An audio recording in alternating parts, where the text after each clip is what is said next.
Tigil-tigil lang muna kasi yung panonood sa horror movies. Kung tuloy, napapananin ka na.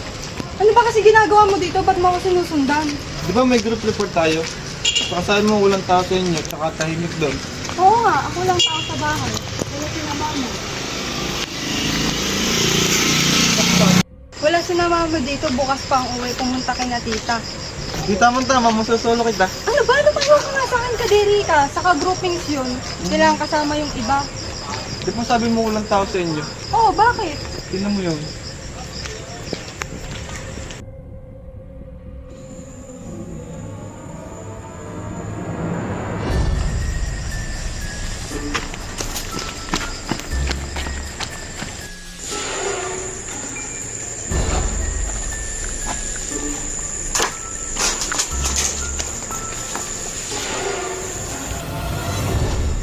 Anong ginagawa niyo dito? Paano kayo nakapasok?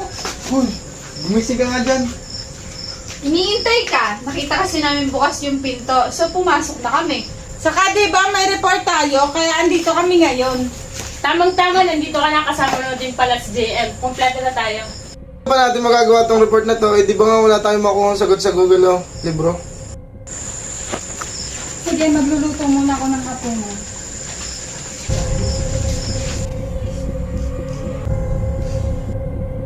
Uy guys, kilala niyo ba yun? Kanina pa kasi siya patingin-tingin at padaan-daan dito.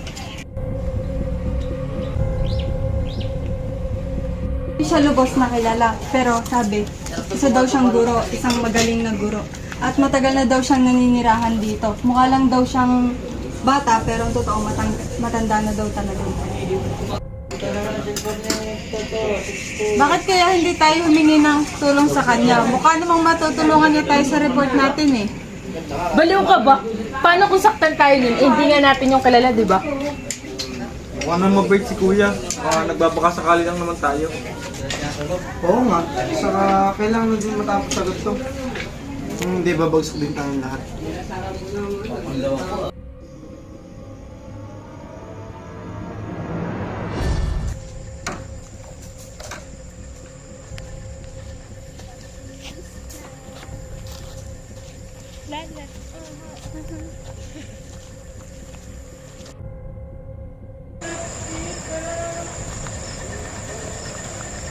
Magandang gabi po. Kuya, may nais lang po sana kaming itanong kung maaari lang. Anong kailangan niyo?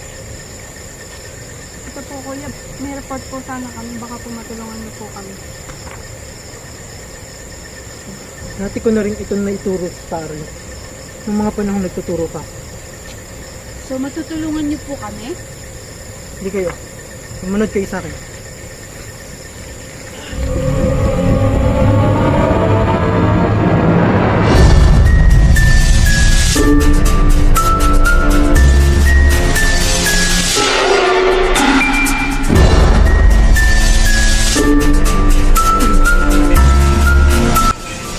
Antayin niyo na lamang ako dito.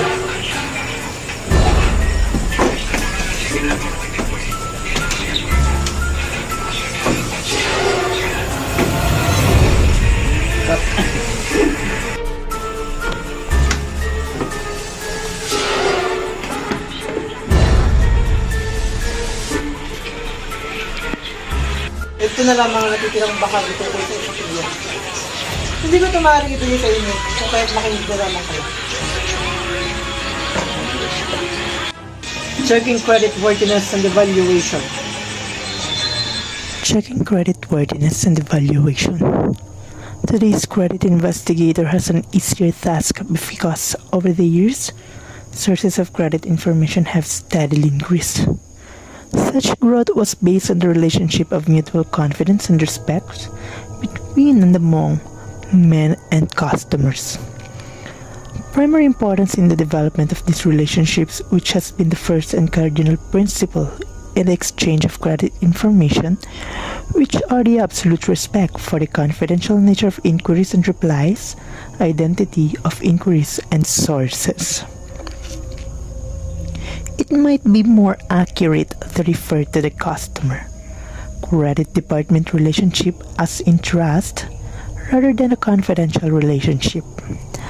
The debtor The credit department has the ability to release the other creditors' information regarding in reparation and payment record. He implicitly trusts the good judgment of credit department personnel in knowing to whom they may release information and what and how much information may properly be released. This obligation extends not only in making certain that unauthorized inquiries on credit investigation agencies are not furnished information, but also in keeping the files confidential within the organization itself. The relationship that should exist must be based on two factors: the confidentiality and the completeness. Confidentiality. Credit information is confidential. It is intended solely to assist the prospective creditor in reaching a decision in a genuine credit problem. Any other use is a breach of confidence, since credit information is not for competitive use.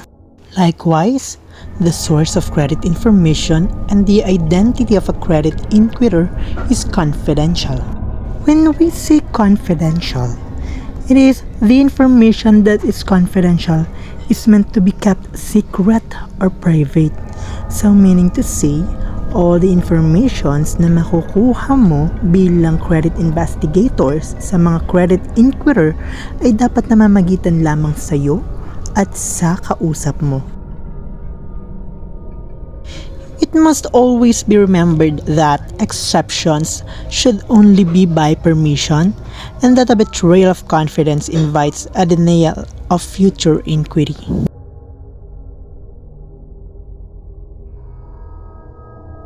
The next one is completeness.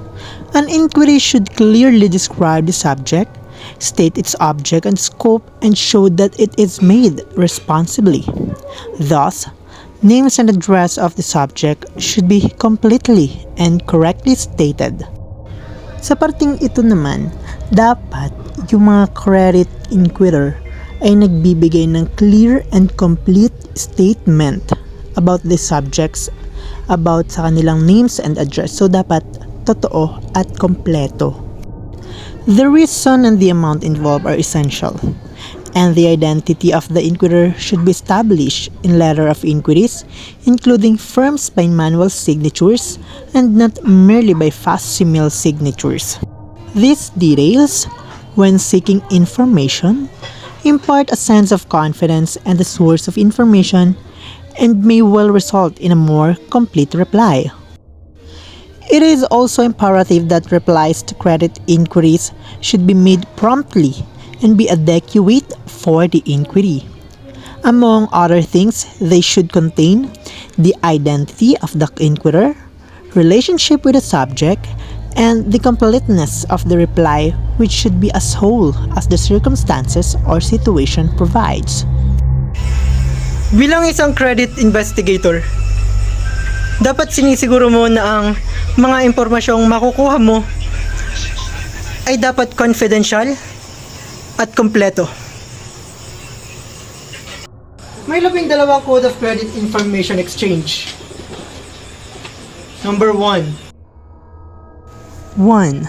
The first and cardinal principle in credit investigation is to respect the confidential nature of the information received. 2.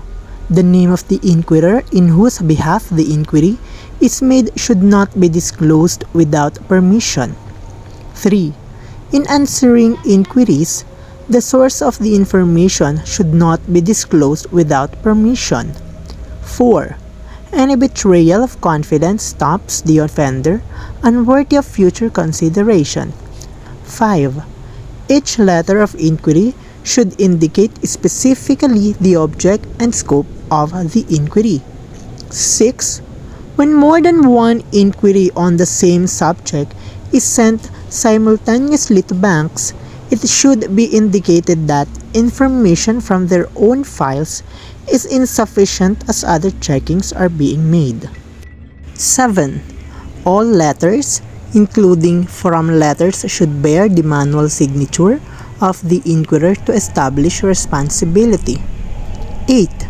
The recipient of a credit inquiry is negligent in his duty if he does not read carefully each letter of inquiry and answers truthfully to the best of his ability each specific question.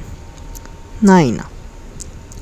In answering inquiries, it is advisable to disclose all material facts bearing on the credit standing of the subject, including the basis upon which credit was extended. 10. Indiscriminate revision of files when there is no real need for information is wasteful and undesirable. 11. Where periodic revision of file information is made, it may be desirable to give your own experience in the letter of inquiry in order that duplication and unnecessary correspondence may be kept to a minimum. 12. In soliciting accounts, it is not permission nor the good faith of the soliciting inquirer to make inquiries from a competitor without truthfully disclosing the nature and object of the inquiry. The work of a credit investigator may be divided into 3 major phases. Number 1, gathering of credit information. Number 2, analysis of credit information. And 3, dissemination of credit information. The credit investigator will be primarily concerned with the first and third functions, while the second is primarily the responsibility of the credit analyst. If there is such a person in the creditor's office, otherwise, it shall be performed by the head of the credit and collection department. Meaning, ang gathering of credit information and dissemination of credit informations is the primarily concerned ng isang credit investigator, while the analysis of credit informations naman ay responsibility ng isang credit analyst. The purpose of this discussion is to provide a bird's eye view of the credit evaluation system that leads to credit decision. It is not, however, the task of this section to define the value of judgments which go into the decision-making process. Rather, the system will show how an interplay of factors resulting from the acquisition of credit information actually leads to a specific recommendation for a credit accommodation after the information has been screened, analyzed, and evaluated. So the purpose of this discussion is para ma-evaluate and ma-investigate yung mga credit inquirer. So para makapag-decide yung mga companies or businesses kung bibigyan ba nila or hindi yung mga humihiram ng pera or umuutang. So sa ganitong klaseng business kasi, it is important na ma-screen, ma-analyze, and ma-evaluate yung mga informations na pinrovide ng isang credit inquirer. So para malaman ng isang businesses kung ito ba i-approve nila or hindi. More specifically, the investigation report should consist of the following. So yung isang investigation report or sa isang interview ay dapat ito yung mga nilalaman. The first one is, who is requesting for credit accommodation? Sino ba nagre-request ng credit accommodation? The number 2 is amount and type of the credit applied for. So magkano and anong type ng credit yung ina-applyan mo. The third one is the purpose. Ano yung purpose mo sa pag-apply mo? Ito ba para if mag-finance sa isang stock or to finance for slow turnover of inventory or para magbayad ng mga dati mo ng utang, para mag-invest, and many more. The fourth one is the collateral or the security. So alam naman natin lahat na pagdating talaga sa pagpapautang, so lagi talaga itong kasamang collateral, para sa mga unexpected losses. For example, di ka na makabayad, so meron pa ring makukuha si company sa'yo in case na hindi ka makabayad. The fifth one is the sources and the mode of payment. So ano yung sources mo? Paano ka makakabayad dun sa utang mo? Paano mo mababayaran itong ina-applyan mong credit? So dito, kailangan ilalagay mo din yung sources mo and the mode of the payment. The last one is the nature of the business. So mahalagang malaman ng mga credit investigator kung meron ka na bang na-establish na business. So para malaman din kung ito ba yung pagkukunan mo ng pambayad, itong business mo, or kaya ka humihiram kasi mag-build ka pa lang or mag-start ka pa lang ng business. So when all these informations are acquired, it is analyzed and the request is evaluated on its merits. So finally, a recommendation to grant or not credit is carried out and documented. More specifically, the step-by-step process can be described in the following manner. The first one is, the sales department receives a credit application. So the sales department may or may not conduct a preliminary interview with the applicant. But if in its judgment, the application is worth looking into, the credit application is endorsed to the credit department for investigation. Number 2, the credit department studies in details the merits of the application. If it believes the application is good, sales prospect credit investigation is conducted. Otherwise, the credit department refers the application back to the sales department together with a preliminary evaluation report explaining the reason for the denial of the request. Number 3, during the credit investigation, the investigator studies the request in greater detail. Normally, he clarifies points which are vague by way of a second interview with the applicant. So upon the submission of the credit report, it may be accompanied by an initial recommendation whether or not for denial, approval, or deferment of grant of credit. The last one is if the application is supported by collateral. An inspection and appraisal of the collateral must be conducted. Generally, inspection and or appraisal of real estate or chattels as collateral is ordinarily assigned to a licensed appraiser who conducts and prepares the inspection or appraisal report. However, if the creditor's investigator is trained and experienced in appraising, the appraisal may be conducted by him. So upon the favorable recommendation for a credit grant, the same is forwarded to the sales department for proper invoicing or documentation and delivery. Otherwise, the application is informed in tactful manner that his requested for credit is denied. Yun lamang ang aking natatandaan. Ha? Yun lang kuya? Halos wala pa sa talampakan na report namin yan eh. May alam ako ibang paraan. Ano po yun? Maaari kayong humingi ng tulong sa mga pumano ng estudyante at mga kaguruan. Paano naman namin gagawin yun? Wala, paano nga? Isang ritual na magpapalaya sa mga kaluluwa ng mga pumano na. Ngunit ang pakikipag-usap sa kanila ay nangangailangan ng katawan na sasaliban. Not me, ayoko. Eh ako, din ako, may site ako. Wala, hindi ako. Hindi kayo maaaring magturuan. Dahil ang mga kaluluwa na inyong hihinga ng tulong ay siyang magdidesisyon kung sino ang kanilang sasapitin. Kung kayo'y porsigido sa inyong ginagawa, ay handa kayong magsakripisyo. Paano po ba namin sila makakausap? Diretsuhin ninyo ang daang iyan. Sa dulo niyan ay makikita ninyo ang isang lumang bahay. Doon sila naninirahan. Maaari po ba namin malaman kung anong pinamatay ng mga estudyante at guro nandun? Ayon lamang sa mga kwento, ay pinatay sila ng mga hindi kilalang nilalang. At ayon din sa kwento, ang bawat pumupunta roon na humihingi ng tulong ay nangangailangan ng alay. I think wala naman tayong choice. Kaya natin to guys. Tara na? Tara!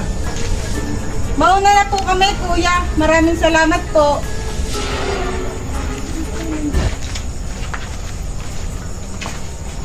Iingat kayo. Huwag niyong kakalimutan ng alay.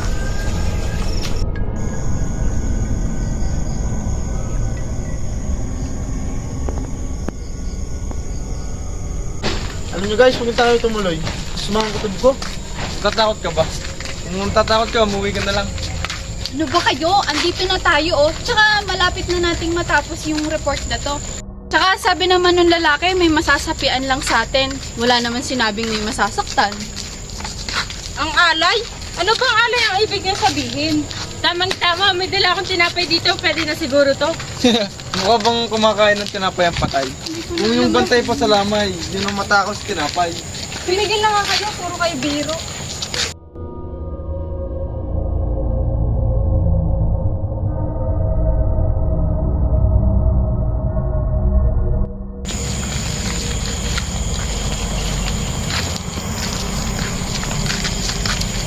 Ito na ata yung sinasabi ng lalaki. Tara, pasok na tayo.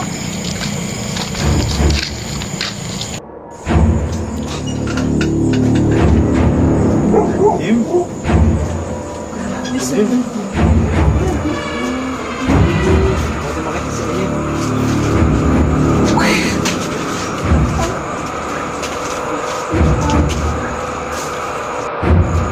Ano ba? Upang simulan ang ritual. Isulat sa papel ang mga nais bigyang kasagutan at ilagay sa tunaan. Ilagay ang baso sa ibabaw. Hawak-hawak ang kamay, ipikit ko ng mata. At tawagin ang mga kaluluwa isa-isa.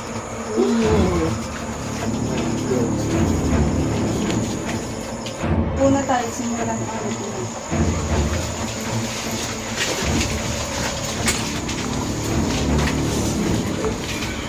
Pigit ang ating mata at magkakawak ng kamay.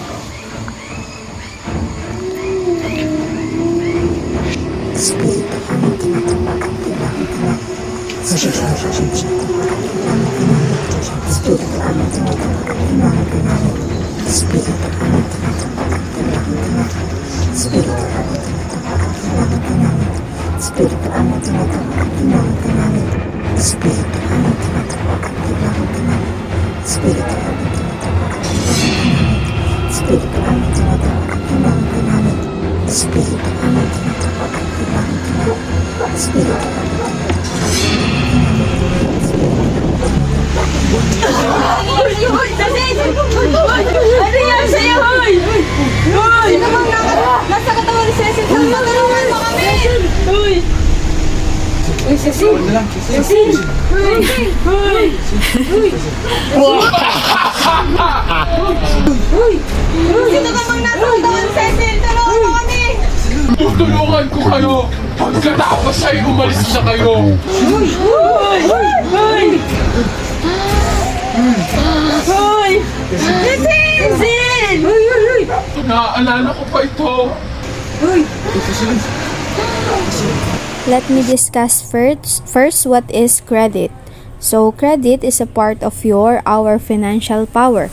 It helps you to get the things you need now, like a loan for a car or a credit card, based on your promise to pay later. Working to improve your credit helps ensure you will qualify for loans when you need them.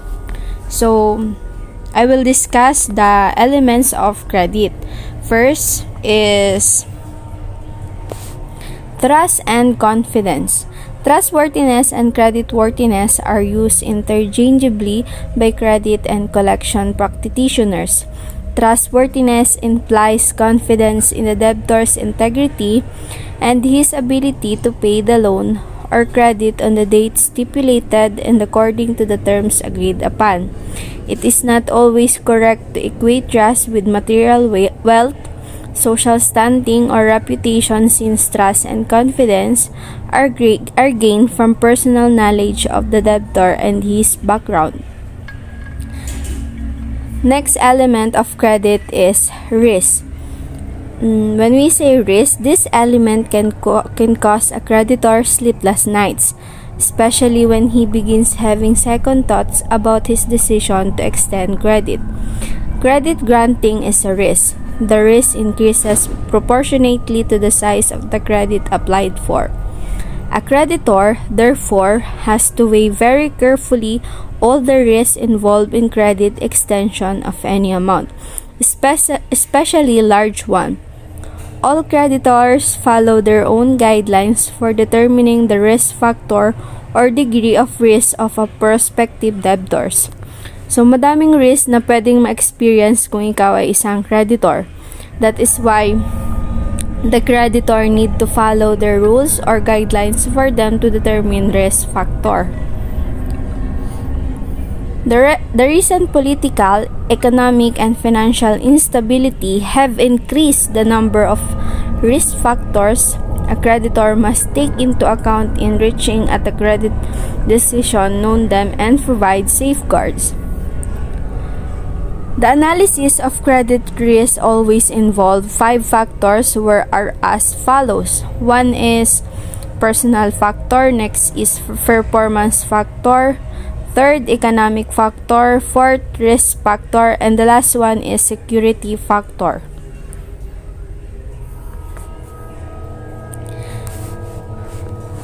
Managing the credit risk. All businesses have risk. Credit risk is a principal problem of selling of terms. So, credit risk comes about when the obligator debtor fails to: number 1 is pay the obligations if secured, failure of proper documentation, failure to register document, and financial failure of co-obligator as well as the spouse of the contracting obligator. Credit risk is composed of performance risk, liquidity risk, policy, and system risk.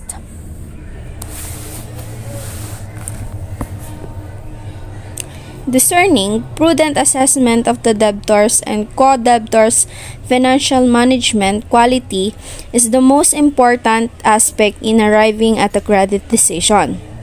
Among the areas one has to check and evaluate are, so here are the areas need to check and evaluate sa mga debtors or co-debtors. First is the debtors and co-debtors' personal or business principle or practices. Sunod is integrity and moral standing. Next is capacity, capability to earn, save and pay financial obligation. And last one is economic financial analysis of the debtor company. Customers' debtors risk rating. Creditors must in earnest develop evaluation and assessment yardstick to profile or categorize their debtors as to the following: probability of default in performing or paying credit obligation. Second one is use of financial capacity or performance to arrive at a credit score rating rather than substantially character. The last is quantitative financial modeling vis-a-vis default model in developing economies such as the Philippines. And the last one is credit risk measure adjustable to meet exigencies by using qualitative credit risk criteria. Credit risk management matrix. Not all credit applicants can be granted credit, irrespective of credit amount applied for, term or period or sector or industry they belong to. If these circumstances comes about, a way must be put in place to determine whether or not credit risk deviation can be approved. In this direction, a separate credit risk management group can be formed from the sales, marketing, credit, and collection legal units to study, pass upon, and decide whether or not to approve the credit risk. Credit risk management. Una, monitoring your credit risk allows your executive management team to understand which potential clients may come at too high a risk and above your pre-identified risk tolerance. Through effective credit risk management, your business is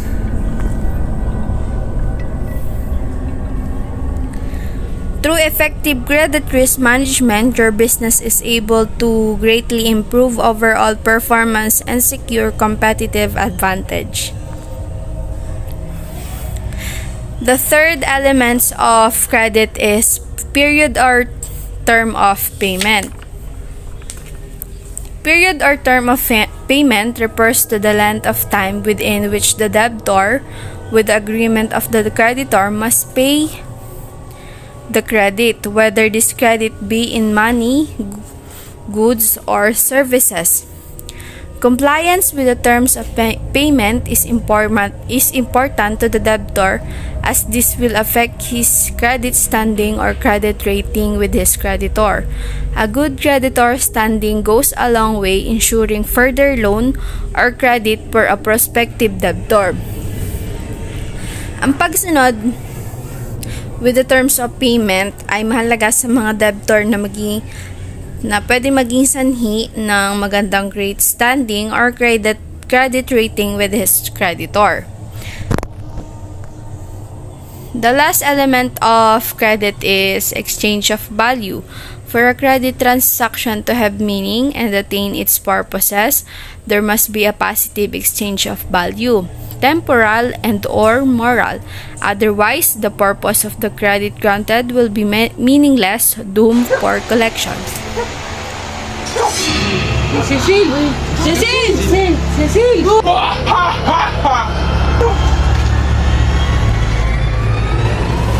Ituloy lang natin to, guys.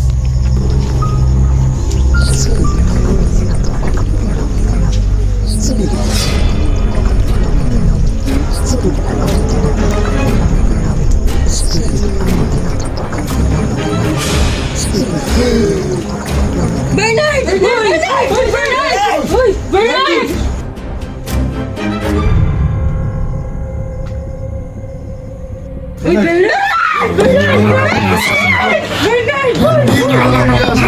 Tulungan niyo po kami! Kailangan po namin ang inyong kasagutan! Bernard! Basis of credit, financial factors. Our big idea.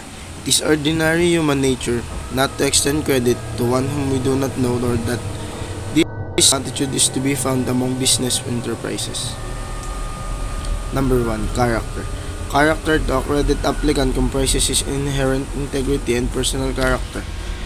The credit applicant's personality, moral values, family, social, and business relationships must be scrutinized to determine whether or not he has the moral qualifications to enter into a credit transaction. 2. Capital. Capital is the property the credit applicant on his name, whether movable or immovable, cars, jewelry, land, shares, or stocks, property rights, and the like. In the private sector, particularly in the granting of consumer credit, capital is weighted second to character as basis of credit. The capital of a debtor is almost always looked into when he obtains a loan from a bank or a official financial institution. It should be pointed out that capital and collateral are two different things in credit management. Their exact difference is explained in the heading collateral. 3. Capacity. Capacity is the ability of the credit applicant to earn enough to repay a credit obtained. A credit applicant may still be extended credit even if he does not have enough capital, provided that the lender is convinced of his trustworthiness and that the credit applicant's business or project has sufficient promise or potential. Finally, he has the capacity to earn what he has obtained by a credit. Number 4. Condition. Condition is a very intangible basis for extending credit. Condition refers to the debtor's existing physical, economic, financial, and political situation in his place of residency or business. Number 5. The collateral security. Anyone who has ever found anything that was a collateral is, for our purpose, collateral are the other properties, whether personally owned or owned by other person, that the credit applicant is able to give us a security for the credit obtained. Collateral is different from the capital. A credit applicant who can provide or who has capital may or may not be required to put up collateral as security for credit, but if asked, it is almost always in addition to the capital also owned. Number 6, the connection. You can sum up the meaning of connection in a simple Filipino phrase. Sino ang kilala mo? Filipinos love name dropping, and if you actually know friends or are related with the person whose name was dropped, this fact may be considered by the creditor when evaluating a credit applicant. A good connection does help in getting the credit applicant may want in credit. For us Filipinos, it is unbecoming not to grant credit to someone from whom we owe a favor. This is a scientific basis for granting credit, which is based due on our traditional hiya and utang na loob practices. The financial factors to check on credit applicant. In checking the financial capability of the capacity of a credit applicant to be able to generate enough resources to repay with credit obtained, the following financial factors are checked. Yes, in the liquidity ratios, measures the firm's ability to meet its maturing short-term obligations. In ratios, it is the current ratio, in the formula current assets, and the current liabilities. In the relevance, measures adequacy of the working capital. In the ratios, quick assets ratio, quick assets, current liabilities, measures ability to immediately meet short-term obligations. Cash flow to current debt service. Cash flow from operations / debt service. Measures ability to generate enough cash from regular operations to service short-term debt requirements. Leverage ratios. Measures the extent which credit applicant has been financed by debt. Debt to equity ratios. Total liabilities / stockholders equity. Measures how much debt was incurred in relation to the owner investment. Debt ratio, the total liabilities / total assets. Measures percentage of assets financed by debt. Time interested earned ratio. Earnings before interest and taxes. Interest payments. Measures the extent to which interest is covered by earnings. The number 3 is the profitability ratios. It measures management's effectiveness as shown as a return generated from sales and investment. Net profit margin, net income sales. Measures the proportion of the revenue that finds its way into profits. Return on assets. Net income, average total assets. Measures how much profits are generated from investment resources. Return on equity or ROE. Net income to common stock / common equity. Measures returns generated by common shareholder.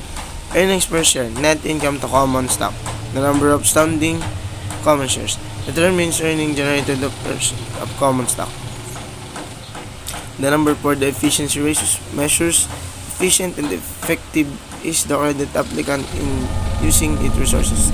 Asset turnover ratio, sales over average total assets, shows how hard the firm's assets are being put to use. And the average collection period. The average receivables over the average daily sales. Measures the speed at which customer pay their bills. Inventory turnover. Cost of goods sold over average inventory. Monitors the rate and at which the company replaces the inventory.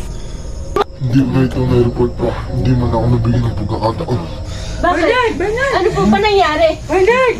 Bernard! Nawalan lang siguro sila ng malay dahil sa pagod. Konti na lang guys, matatapos na natin.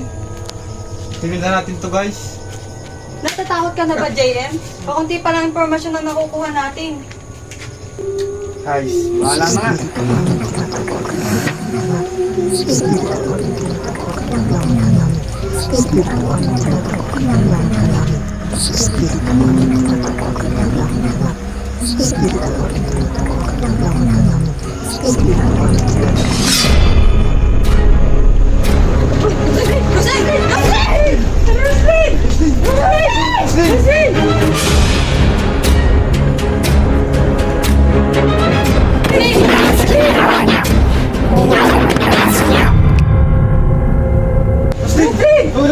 Aalis din po kami agad kapag nakakuha na po namin lahat ng kailangan namin sa boss. Saka may dala niya po kaming alay.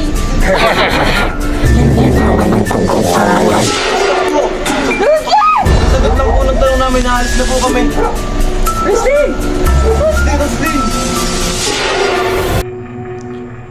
Financial factors of credit evaluation.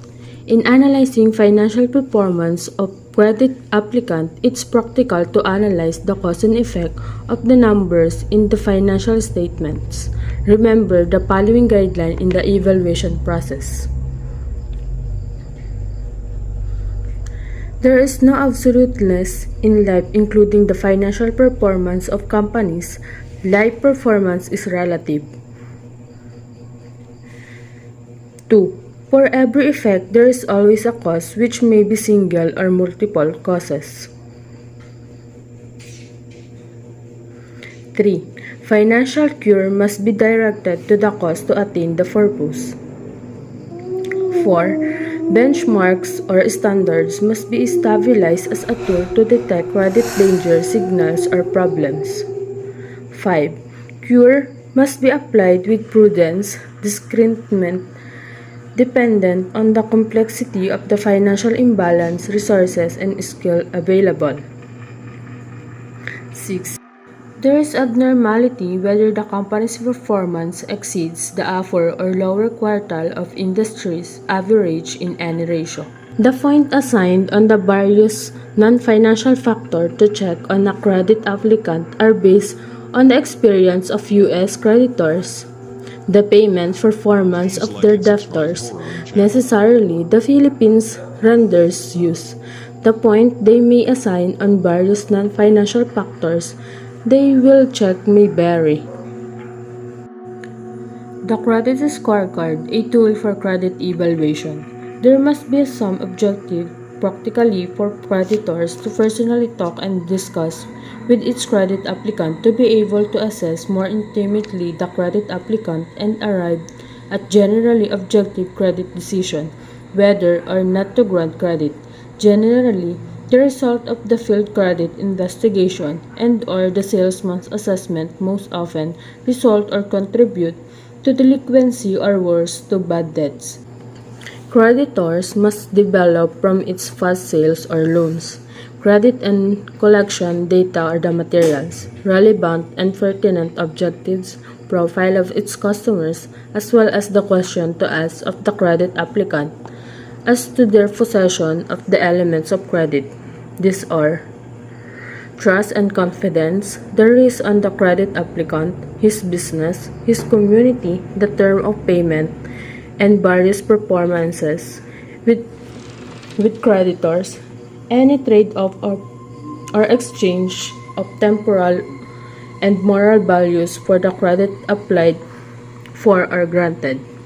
Necessarily, by developing the pertinent logical question for the credit interview, the question on the basis of credit, which are character, capacity, capital, condition, and collateral, must necessarily be asked on the credit applicant. The result of the interview shall be compared with the result of the field credit investigation.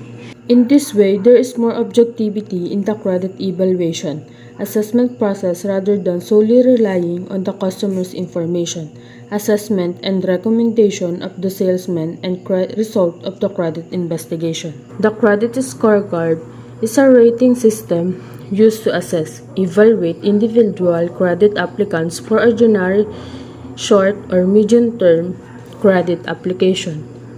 Against each question asked of the credit applicant, there is a point or score assigned to reflect and give the relative importance of such question to reflect on the credit applicant's meetings, the credit and collection standards of the creditor. The score or point assigned are added up to arrive an overall credit score, and the higher or lower the overall score obtained will determine the granting or denying the credit applied for, as well as the merits or demerits of the credit transaction. The credit questionnaires formulated are generally given or assigned a weight or score relative to their importance and degree of pertinence and logic in assessing the elements and basis of credit attributes, qualification of the credit applicant. This is obtained by taking the profiles on the debtors or customers, their credit and collection transaction performance, and related pertinent information cited from this data are, among others, included the personal facts and information of the credit applicant, his family, education, business or entrepreneurial experience, employment, banking, personal reference, and civil criminal cases against the credit applicant and related pertinent question plus or minus some bonus or demerit points. The sum of the points assigned or scored for the applicant is added and multiplied against the credit applied for, which may be account of credit to be granted plus or minus some bonus or demerit points. Purposes of the credit scorecard: to make certain that all elements and bases of credit are scrutinized and evaluated, to avoid nothing and making its expenditures, to obtain a generally objective credit score from the credit interview with the credit applicant, to be able to assign a generally realistic value or points to the answers to each of the questions asked and be able to obtain an overall impression of the credit applicant as well as the transaction to be financed, to have a greater degree of objectivity and neutrality in the process of assessing, evaluating the credit applicant, thus avoiding polarization, subjectivity on issue of personalities, biases, and prejudices against the person, and avoid overlooking other more information issues or matters. To enable or allow the credit as well as the credit applicant to look for ways and means in improving the credit and the transaction applied for special and regards to risk distribution or elimination if possible.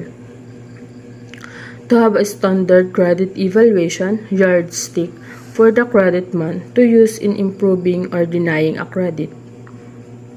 To be able to collect, develop credit information data on credit applicants. Specific needs for a credit scorecard: to determine the risk level or degree on the credit applicant, to evaluate the adequacy of risk cover or security or collateral, to assess in developing the credit transaction or payment modes for the transaction, to assist in determining the credit levels or amount to be granted, the credit term or period to be extended, as a source of auditing information for the credit transactions. Objectivity and bias assessment of the credit applicant is the target. The creditor's discernment, discretion, and prudence must not be substituted by it. Reliance principally on the result on the credit scorecard. However, perfect development must be avoided. Valid logical reasons may overrule the conclusion obtained from the credit scorecard. Generally, effective, efficient credit and collection operation is derived and achieved as a result of years of no-nonsense use of tools done through the mechanical, expedient processes of credit granting. Why use a credit scorecard? 1. You must decide why you want a credit scorecard system. 2. Decide whether or not the scorecard is just for one or more purposes. 3. Availability of the credit and collection information and data. Credit scorecard must not be developed when the credit information desired are readily available. It must not be designed too complex, rather simply and improve as you test the card and acquire experience.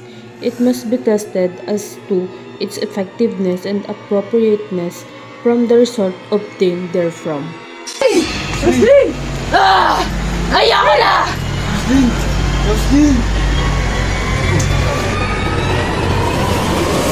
Isa-isa na nila tayo. Hindi pa napapansin. Halos lahat ng sumasanib na kaluluwa, pinapaalis na tayo. Ano ba, JM? Umayos ka nga. Konti na lang matatapos na tayo. Andito na tayo. Tapusin na natin to. Basta ako, uuwi na ako. Bahala kayo dyan.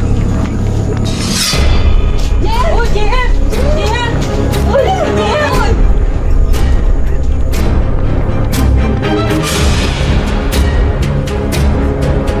Oh, JM! JM! JM!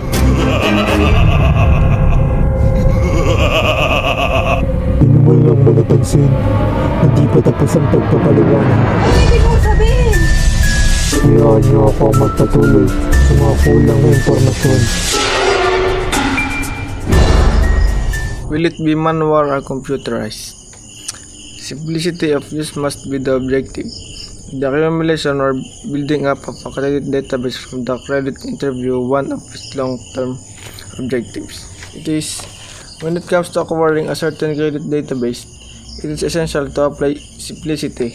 Kasi once na yung isang bagay ay ginagawa mo sa mahirap na paraan, it will also to failure. In what manner, maaari mong kalimutan o mag-iba-iba yung mga bagay na dapat ay simple lang. Next is, if the credit scorecard is to be used as a checklist during the credit interview with the credit applicant, you may want a manual system to avoid the impersonal, disconcerting impression given out by a computer. Dito is, bakit daw mas mahalaga na mag-focus manual system with regards to create interview? Because sometimes data that being encoded from the computer system may hindi tugma or tama to the actual interview. Maintenance of the credit scorecard. It may depend on the availability of professional external assistance and capabilities and interest of one's credit and collection staff. It can be a mixture of internal and external participation, which may be a practical idea. Ito is, scorecard is very important because it is the measurement of the credit worthiness, therefore maintenance of it is also important. The next is, for the credit scorecard to have a general acceptance, adherence to efforts must be collegial one. Ito rin kasi yung pinakaunang tinitingnan ng isang institution when it comes to pag-uutang kung sino ang dapat pautangin at hindi. Last is, maintenance is an important factor and will help determine the choice at the start of the project. You may begin with the planned project for the start, which is practical and advisable. Dito naman it's also about compliance and proper monitoring of the internal and external participation of practical idea. Designing a credit scorecard system. The main objective of the system is to bring out from the credit applicant the good and bad aspect of trustworthiness, confidence in him, the risks on his person or business or employment, the period or term of payment he wants, the capabilities and capacities to earn and repay the credit applied for, and the exchange or trade-off of temporal and or more moral values for the credit to be extended.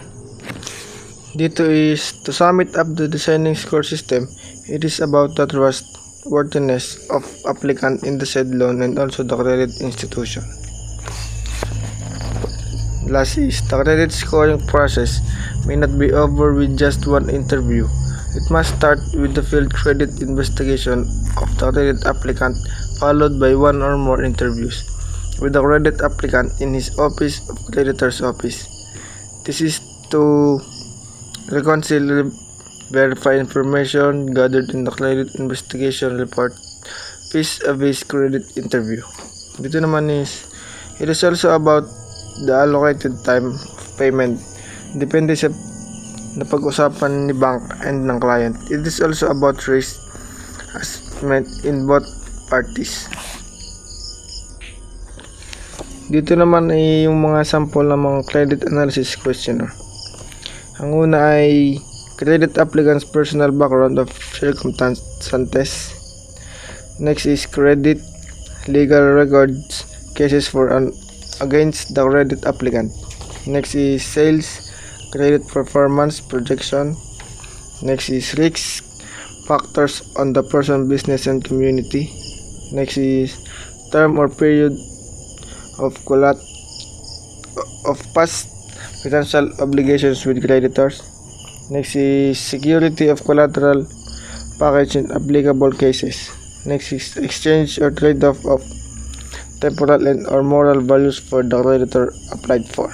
The last is other relevant pertinent questions to the buttress the favorable possession of the various good attributes of the elements and basis of credit by credit applicant. Next is guides in assigning credit scorecard points. Scoring is the process of assigning a numerical point or score to each question or information obtained from the credit applicant. 1. Collecting of random sample of customer classes that the scorecard will distinguish. A. Yung good risk. Good credit which eligible siya sa kahit anong loan. Yung medium risk naman is the risk for the loan is minimal or mababa. Yung fair risk naman ay it is okay to apply loan but not necessarily need credit investigation o yung tinatawag nating CI. Yung bad risk ay ito naman yung the credit worthiness is low and even the trustworthiness are not good. Sa madaling sabi, sila yung hindi nakakabayad sa loan na kanilang kinukuha. Number 2. Determining which characteristics are consistently associated with one or the other class of accounts. Dito determining is also very important in scorecard points para malaman kung sino pa yung clients which are may utang pa or may loan pa sa ibang associate accounts. Number 3 is weighing the risk factors by assigning high points to those characteristics associated with the good accounts and low points to the negative characteristics associated with bad accounts. Number 4. Comparing the points against independent samples of good and bad accounts to determine whether the score sustains the credit decision. Dito naman tayo sa advantage of credit scorecard. Number 1. Credit policies may be revised more objectively to meet sales, marketing, credit, and collection situations. Dito sinasabi dito when it comes to credit policies, pwede mo siya baguhin accordingly sa goal or objective of the institution, kagaya ng sales, marketing, and collection. Number 2. It may provide a better guideline to less experienced credit man in arriving at the credit decision. Dito it also can help and gaining experience lalo na doon sa hindi pa masyadong gamay ang mangutang or pagpautang sa bank. Number 3. It may mitigate cost of credit investigation. Ito ay pwede makabawas din ito sa oras. Alam naman natin na pagdating sa credit investigations ay masyadong matrabaho, unlike the scorecard which is not or cannot trigger more cost. Number 4. May provide good monitoring and control over the risk of new account. Madali siyang i-monitor, then data for the credit is madali intindihin at even the risk was minimal.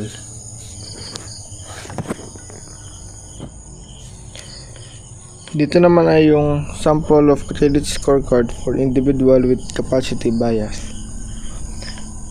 First one is credit applicants personal circumstances background is 10. Personal credit records performances either creditors is 15. Capabilities is 20. Financial performance projections is 20. Last is risk factors is 10. Sample of credit scorecard for individual with character attribute bias. First one is credit applicant personal circumstances character background is 25. Next is personal credit records performance with creditor is 15. Financial performance projection is 20. Risk factors is 10.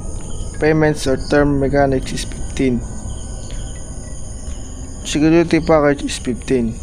Overall is 100. The next is interpreting or understanding the credit score. One of the drawbacks of credit scoring is that it may leave a wide attitude for subjectivity or personal opinions, biases, and prejudices. And the credit scorecard is one of the tools for credit evaluation and decision making. Sinasabi dito to sum it up it all, credit scorecard create flexible in credit management, which is very important and needed to be adapted. Kasi mas madali nang matutukoy kung ano or sino ang dapat bigyan ng loan or hindi. Last is adapting amending the credit scorecard. The credit scorecard is not an inflexible, rigid credit management tool. It must to be an effective and efficient credit analysis tool, be reviewed regularly and amended. Dito ay it is also a very important tool that ng effective and efficient of the credit management when it comes to loan. The last one is it must be designed with pragmatism in mind as to its implementation. It must be accompanied by some simple set of instructions or user's manual and the way of its processing. It also provides a short routine or instruction regarding to the loan and create opportunity to gain and not loss. Malalapit na ang pagtatapos niyo. Huwag niyong kakalimutan ng alay. Dadalawa na lang tayo. Paano hindi sila magising? Pati ba naman ikaw, Marie? Ano ba kayo? Dalawa na nga lang tayo dito, ngayon ka pa susuko. Nagpapahinga lang sila. Ano ba? Kailangan mo nga ako. Espiritual na tinatawagan kailangan ka namin. Espiritual na tinatawagan kailangan ka namin. Espiritual na tinatawagan kailangan ka namin. Nalapit na. Ano bang kailangan mo? Nais ko pong malaman ang bahagi ng aming report na ito.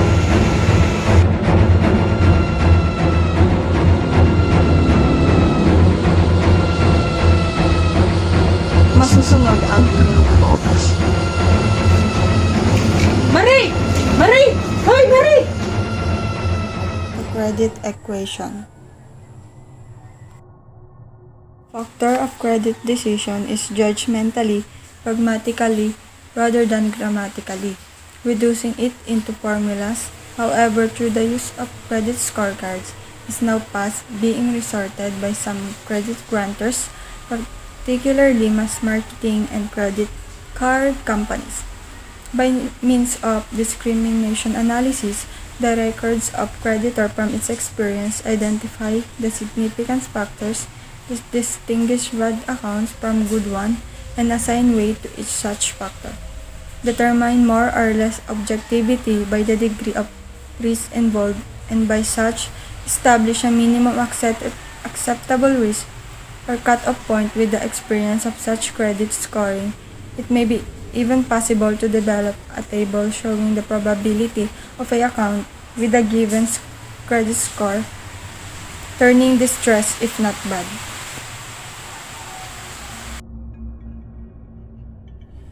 So, ang factors daw po ng credit are decide mentally and pragmatically, hindi daw po with grammar. Nalalas daw po ito sa formula at sa paggamit ng scorecard. Sa paggamit daw po ng scorecard, mas napapadali ang mga creditors, especially mga mass marketing o isang company sa pagre-record ng transactions or data. Another is sa pamamagitan daw po ng records ni creditor, to daw po ma-identify kung sino ang may bad accounts at good accounts at kung magkanong ipapautang. Sinasabi rin po dito na based sa risk, whether pwede daw po niyang itigil ang pagpapautang, depende po kung gaano kabad ang kanyang accounts.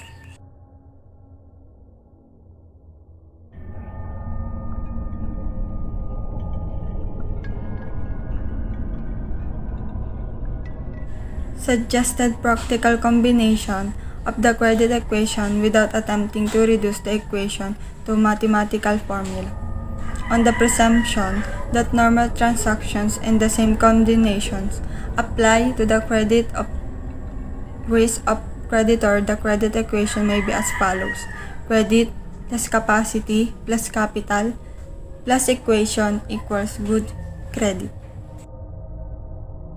If, however, if any of the credit factors is impaired but not totally absent, the nature of the risk involved may be as follows: 1. Character minus capacity plus insufficient capital equals pair risk. 2. Character plus capital plus insufficient capital equals pair risk. 3. Capital plus impaired character equal doubtful risk. 4. Character plus capacity minus capital equals limited stock. 5. Capacity plus capital minus character equals manager's risk. 6. Character plus capital minus capacity equal marginal risk. 7. Capital minus character minus capacity equals poor risk. 8. Character minus capacity minus capital equals very bad risk. 9. Capacity minus character minus capital equals fraudulent risk. Whereabout or skip tracing. Locating a bad debtor is challenging. Fascinating task, ingenuity, imagination, persistence, daring and gutsiness are the personal traits one must possess to be able to locate an individual or company that does not pay their debts. It's a detective kind of work. No amount of outstanding maneuver, cleverness, or astuteness can compensate for the lack of trueness. One must have the patience to undertake painstaking pursuit of leads, humor, which are the motivation and foundation on which successful help or whereabouts investigation anchor their task. Dito po sinasabi na locating a bad debtor means ang mga taong hindi nagbabayad ng utang ay mga irresponsable. Sa mga naghahanap daw po ng mga taong may utang na nagtatago is challenging at mahirap na gawain. Kailangan mo pong maging matapang na dapat ay pinoposes mo as maniningil. Dapat daw po ay detective ka para po maging successful ang iyong task. General steps for whereabouts skip tracing. Number 1, avoid thoughtless flooding through series of routinary tracing or unverified information gathering, which means parang wag kang aasa ng success sa mga information na alam mo namang hindi legit. Number 2, exercise good judgment in selecting the more promising leads from earlier investigation. Means dapat magaling kang kumilatis at medyo detective ka. Number 3, don't be rigid on your sequence or steps. Means, don't be too harsh on your step. Kung hindi naman kailangan sundin, ay dapat idedepende ka rin sa situation kung talagang kailangan. Number 4, proxies from the inquiries which are more likely to bear fruit to those which are likely to do so. Means, it's okay to ask sa mga taong mas nakakaalam, which is mga naka-experience na nito or alam mong makakatulong sa'yo kasi minsan mas magiging maganda naging result if hihingi ka ng tulong sa iba. Number 5, be objective. Consider the cost whereabouts. Skip tracing its expense. take into account the probability involved which may result in tracing. The probability of collecting after the debtor is collected may outweigh the cost of investment already made on the account. Means, dapat daw po ay maging practical ka, like especially sa mga gastos, kasi mas marami pong pwede maging result na which is bad. Of skips, a debtor is deemed a skip when he cannot find the address he has given or should be.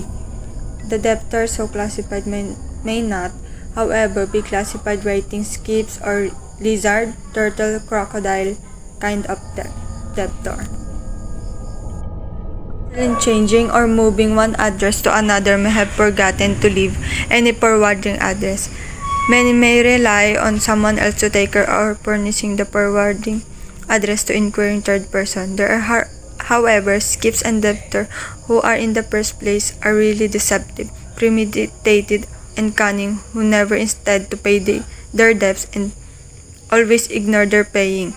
If they can get away with it unwittingly, aided by the negligence, the creditor in not exerting nonsense collecting effort. These debtors or skip may aptly be dominated by credit criminal, crocodile-like or debtor. So, malinaw po nakalagay dito na kung may utang ka at lumipat ka ng bahay, ay need mong mag-iwan ng iyong bagong address. Importante ito kasi may umaasa sa'yo na maniningil at kukuha ng iyong utang. It's either sa kapitbahay mo or kung sinong malapit sa'yo na alam mo mapapagtanungan. Sinasabi din dito na may taong mapagsamantala at wala talagang plano magbayad at tinatakasan ang kanilang responsibilidad. It is considered as credit criminal o buwaya. It may be a big mistake if you treat all skips or debtors who may not be found in his given address as willingly evading payments of their debts. To avoid going through all the cost and expense and attendant extra-legal or illegal collection efforts in pursuing collection from bad debtors or skips, engage the service of goods, reputation, credit, and collection company that offers to collect from your bad debtors or skips under contingency fee basis or under no collection, no charge plan that can or a bag call credit, one of the oldest professional and better collection companies in our country. Meaning daw po nito, para daw po maiwasan ang dagdag gasto sa paniningil sa mga nagtatagong mangungutang, ay makipag-ugnayan daw po sa nakakataas na service at company credit na nangongolekta ng skips sa mga bad debtors. Tactics of whereabouts skip tracing. Artful deception.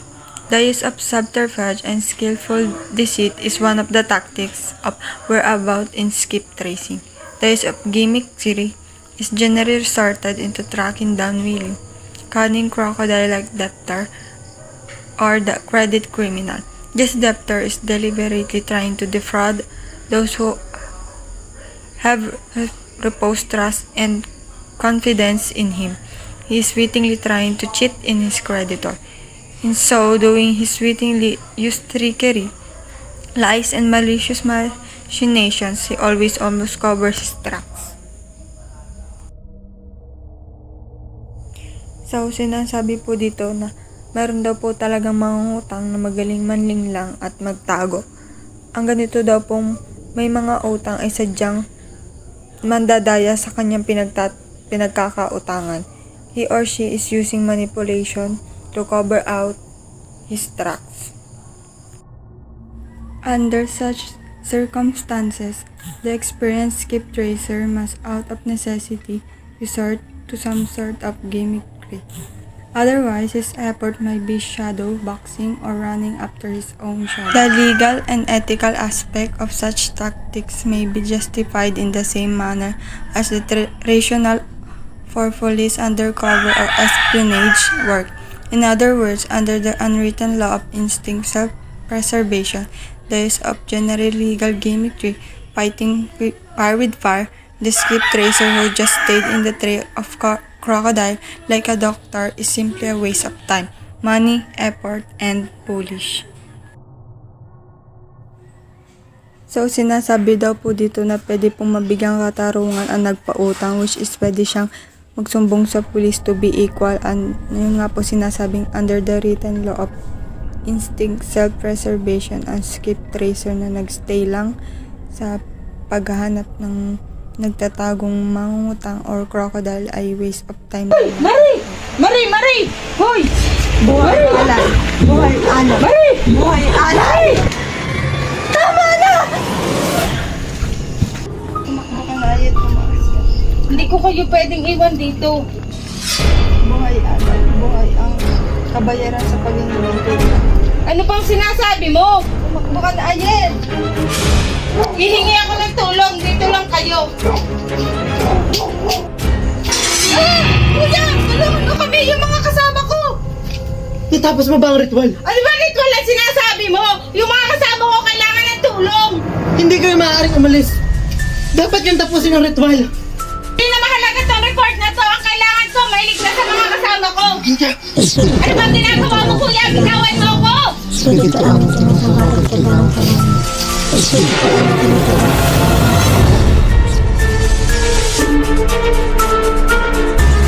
Gimmickry and gags. Successful skip tracing requires experience more than knowledge of the gag or gimmick to be used to obtain information. It requires skills and art in acting and impersonation. The most practical, plausible alibi can be transparent if the skip tracer is skillful, artful, and adept in creating the atmosphere and the personality which will make his story believable. On the other hand, on Android, skip tracer can make improbable circumstances convincing. Some proven successful gags and gimmicks are: Number 1. Taxi, jeepney, truck driver who may have found a wallet with some money, address, telephone number, and the like left in his vehicle belonging to Skip. An insurance adjuster or investigator checking on an application for group health or education plan. A personnel in the human resource department of the Skip's former employer or company is scouting for job applicants. A body from the Skip's day in service with the former employer's army and the like. Letter of the Skips who want to pay a personal previously secured loan. Or delivery man who has a letter, package, and the like for the Skips from the province or abroad.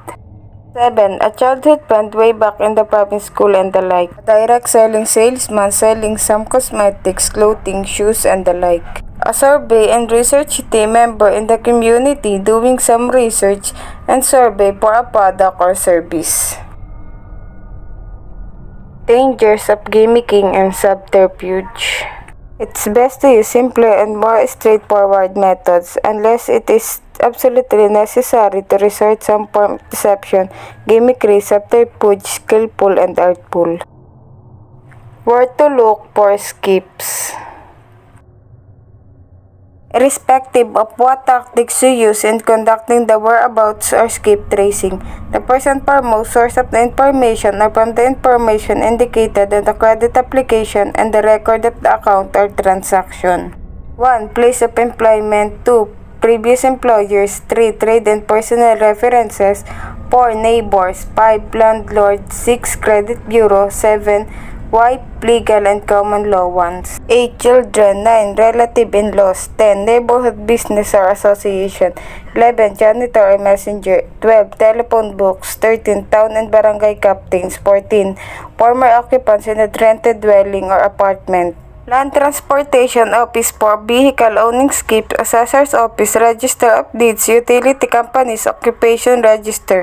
Registered Mail Record, Social Professional, Civic Industry and Commercial Association, Sports Club, Newspaper, Magazines, Article, and the like. Wanted section in newspaper. Property checking on debtors. Many sums of money as well as criminal cases with adjudged precautionary damages against the defendants, debtor accused are empty victories due to absence or lack of a good property checking on by them against which precautionary decision can be enforced against. Among the sources or records of properties by persons are Assessor's Office, Register of Deeds, Land Registration Authority, Bureau of Land Transportation Office, Stockbroker, Sports or Leisure Club, Classified Advertisement, 9. Real Estate Broker, 10. National Library for Copyrights, Barangay Records for Copyrights. 12. Intellectual Property Office. Where to look for properties. Among these sources or records of properties by persons are Resource Office, Registration of Deeds, Land Registration Authority, Bureau of Land, Land Transportation Office, Patents Office, Stockbroker, Sports and Leisure Club, Classified Advertisement, Real Estate Broker, National Library, IPO, Patent Office for Copyrights, Barangay Records for Local Resident. Maaari nakahasa ng ritual. Kailangan ito tapusin para sa alay.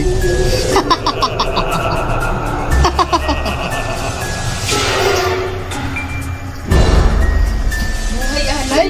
Buhay alay! Buhay ang kailangang alay!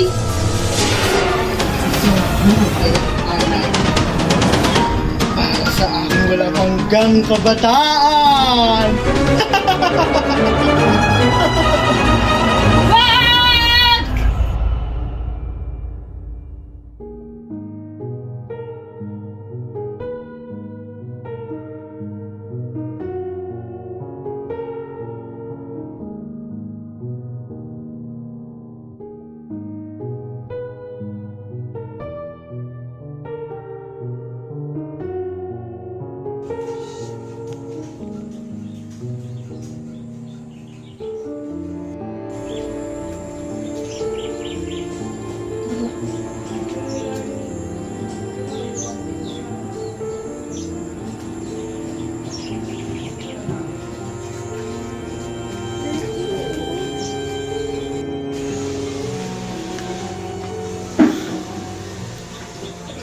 Buhay ako?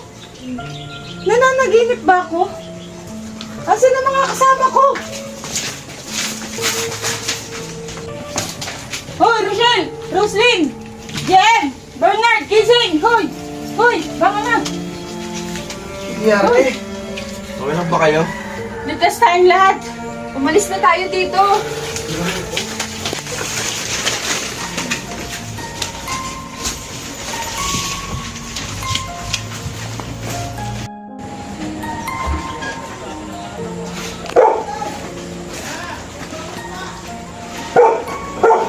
Teka, asan si Marie? Hello nga. Marie!